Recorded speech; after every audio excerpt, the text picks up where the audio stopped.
Dearest viewers, I'd like to begin with an apology. You see, I said last week I would go over 2 pages worth of write-ups per episode. However, there were so many extremely good submissions on page 3 that I simply decided to stop at the end of the page. Of course, if you know your probability well, you know that the absence of streaks is a proof that a sample is not random. So let's enjoy 1 page of statistically representative contributions to the NFL Big Data Bowl 2026. I want to begin with a contribution from Nancy Hirsch that I currently consider the favorite to win not only a slot in the broadcast track of the competition, but the grand prize. Will he make the catch?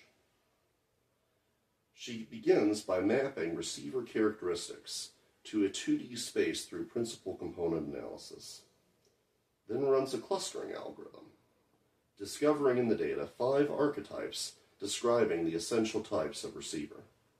Burners, this is your sprint specialists, traditional tight ends, athletic tight ends, route runners, and running backs. She finds 4 metrics that describe completion success well for each of them. Rotational tracking for burners, ball read reaction for route runners and athletic tight ends, smooth finish for traditional TEs, they need a chill pill, and path efficiency, literally going in a straight line prior to the catch, for running backs. The calculation of each metric is explained in simple, easy-to-understand language. Her presentation is a video that is pleasant, understandable, entertaining, engaging, and even a bit witty. Let's give a hand to Nancy Hirsch and Will He Make the Catch?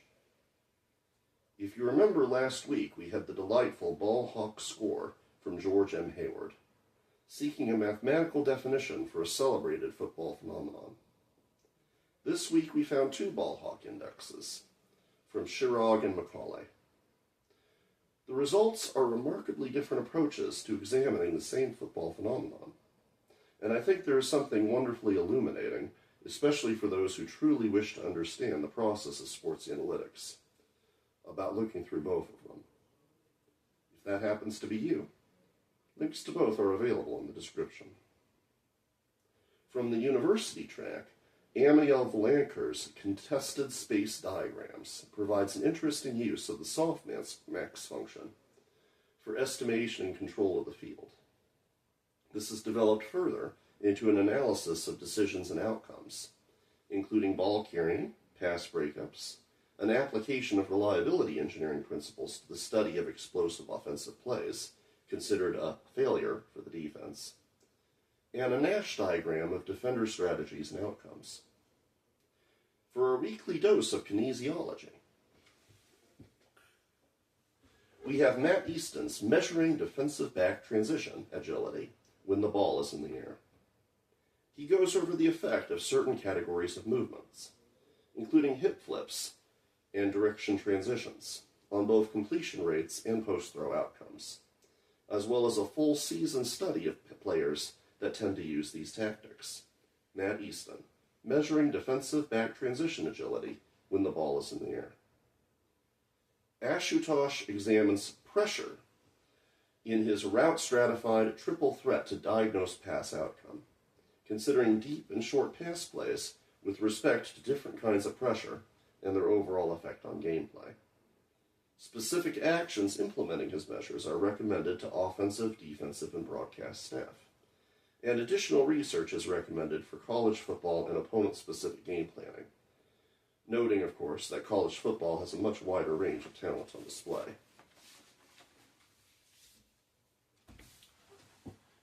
Now listen very carefully, because I'm about to make a very important point, and it's actually about more than just football.